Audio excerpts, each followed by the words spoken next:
All right, time to bring in our Monday afternoon panel of political strategists, Grahame Morris and Bruce Hawker. Let's get straight to WA. Beginning with what the message, we'll get to One Nation, but what are the lessons here, Bruce, do you believe, for Labor? This is a stunning win for them. What can Bill Shorten and perhaps other state leaders take from the approach Mark McGowan adopted? Well, don't do any deals with One Nation. Look, I think... It's about more than One Nation, though. I think we need to be clear. I mean, yes, yes, we can talk about that, but there's a lot more here going on. It was, yeah. And look, Mark McGowan demonstrated over a period of 8 years that, you know, he was a solid opposition leader, consistent in his politics with some, you know, policies which were, I think, based around particular electorates, you know, with his programs for roads and rail and so forth. Yep. So very, very specific and very directed, and focused on particular seats as well. So and look, I made the point earlier. He was happy to see the budget remain in debt for longer, and voters didn't seem to bother them. I just think that's an interesting one as well in the context of what we often debate here about the need to get back to surplus. Well, indeed, and of course, Western Australia had effectively gone into recession after the problems that they've had with the minerals industry and been not being able to export in the amount that they've been able to into China in the past. So there was a sense in the electorate as well that you know, the government really needed to do some things to keep the electorate stimulated, yeah. and that worked well for him. Yeah, for the Liberals, Grahame, I suppose there are a bunch of issues here too, aren't they? Power privatisation was the main policy up for debate, and it didn't play well. Well, the first one is a terrific result for Mr McGowan. Great result for him. The odd thing is that nobody is shocked by a shocking result. You know, everyone saw it coming. You know, even on this program, this time last week, we were saying that the Liberals would go down, the majority would be at least, you know, 3 or 4 seats. Nobody is surprised, and yet it was a massive swing. Look, for Premier Barnett, I suppose, and the Liberals over there, the message is after 8.5 years, winning another election is really hard. Got to refresh the leadership. Particularly if you start during the boom times and sort of middle Perth and middle Western Australia was starting to hurt as the boom started to shrink. Also, I think losing your probable number 2, number 3 and number 4 replacement premiers last year and the year before probably doesn't help. And also, don't go into an election campaign 10 points behind and think a campaign will save you. No, and particularly when you are trying to sell a reform like power privatisation. But then the One Nation factor, right? This is, I guess, the main thing everyone's talking about after Saturday night. And yes, it did obviously have an impact. Grahame, you first on this one. I mean, in hindsight, was this a dud deal? Well, it didn't help much, but just there's a lot of piffle been written about this. The fact is, on all the polls, after the deal was done, the coalition's vote rose. You know, it was atrocious and it ended up dreadful, but people initially thought it wasn't a bad idea. Now, yes, did it work? Well, no, it didn't. However, nothing was going to save the coalition.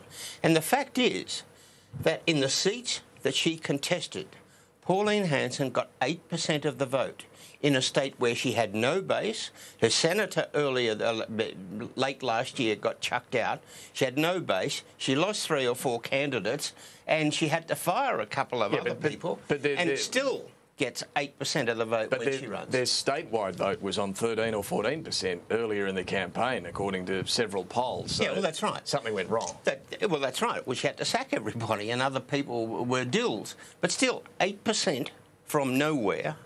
That is a significant vote in anyone's language. And anyone who thinks that One Nation preferences from here on in don't count has no idea how to run an election. Well, this is now the debate, right? And various Liberals are saying we shouldn't do deals. But Bruce, the next one out of the blocks, Queensland, whether it's late this year or early next year, it is a very different kettle of fish, because there is no question about putting One Nation ahead of the Nationals, as the Liberals did in WA. The Nationals and the Liberals are one party now. They're a merged party, so it's a very different equation. Well, they are, but, you know, they will still be stripping votes off what a traditional national party members in Queensland, and that's something they've got to be very aware of in the LNP in Queensland. They've got no excuses though up there to say that, you know, they're an unknown party. They are the party of Queensland. They originated there, and they had a reasonable campaign in 1998. But I suspect that what a lot of people in Queensland are doing now is looking at some of the things that came out of the Western Australian campaign and asking themselves, well, you know, do we really want to have a government which could potentially be in coalition with One Nation in Queensland? In other words, see One Nation members elected. I think Tim Nicholls has ruled that out, but you treat that with a grain of salt. Well, absolutely. If they need them, if on the night, as we saw in 1998, and I was there, we see that the government needs One Nation to form a government, they will go after them and seek their support on the floor of the House, and if needs be, go into coalition and give them ministries. The problem that we saw in Western Australia, I think, was that when you start looking a bit more closely at One Nation, you see a lot of the nutty things coming out. And, you know, we can't discard the fact that that vaccination issue really rebounded badly on Pauline Hanson. And that wasn't the only one. I mean, that wasn't the only one. There were, you know, there were pretty well, flaky policy positions on a number of fronts. Yeah. There were problems with candidates and office bearers and so on. But Graham, let me come to you on this. On Queensland? Well, yes, on Queensland, and I guess going forward, would you be advocating, yes, you still got to do a deal and put them ahead of Labor at least in some seats? Look, there's no doubt that One Nation's momentum will stall for a little while because of the Western Australian result. Yep. But her base is Queensland. She has a base. She has people on the ground. She will do much better in Queensland. You'd want assurances on that they are going to run candidates in the states where you're doing the deal, and they're going to have people to hand out how to vote cards. That's true, but they will. They'll be... Look, on the preference thing, I think this will be a real test of today's coalition. Do they have the backbone to tell Bill Shorten and B-grade journalists to get stuffed? The coalition will decide where preference goes, not Bill Shorten, and not journalists. Yeah, but here's the thing, Graham. How does either Tim Nicholls... Let me tell you. Mr. Shorten is running around demanding that Mr. Turnbull should, you know, not do any deal, announce it now with One Nation. Do what John Howard We all know that there's a young woman in Mr. Shorten's office, and every time Mr. Shorten thinks that Pauline Hanson could transfer back to the Liberals and the coalition 8 or 9%, that woman has to go and take Bill Shorten's pants to the dry cleaners. He knows damn well that if Pauline Hanson can transfer votes to the coalition, it makes it very difficult for Labor. And I challenge Mr. Shorten, if he reckons One Nation is so bad, come out and say Labor will put them last. I think he has. Come on. I think he said Labor I think he's made it very clear they'll put One Nation last. So we prefer the Nazis and everyone to Pauline Hanson? Well, really? I think he's made it clear they'll put One Nation last. But look, here's the real point, Graham. How does Turnbull, if he does such a deal, or Tim Nicholls in Queensland, avoid the problem that Colin Barnett faced, which is being hit every day with questions about it? You hopped into bed with One Nation every day. He couldn't get away from it. How do you avoid that? Well, but the big one in the Western Australia was that the Libs put One Nation ahead of their coalition partners in the rest of the country, and that was odd to say the least. But putting them ahead of Labor's okay. That won't happen in Queensland, so it won't be, you know, such a big surprise.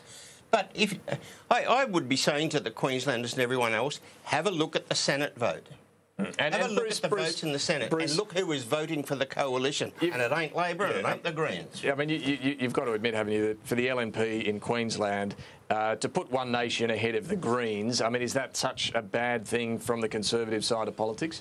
That's not the issue, David. It's not a question of whether the government's going to preference the One Nation candidates. It's a question of whether One Nation's going to preference the government or the Liberal Party. Well, that's a fair point. They may not want to do any more deals again. Yeah, look, he's got as much... Would you preference somebody who's going to put you last? Well, he's got as... Look, I'll tell you this. Turnbull has got as much chance of getting Pauline Hanson to preference him as he has to get Donald Trump to preference him. You know, it's just, it's ridiculous.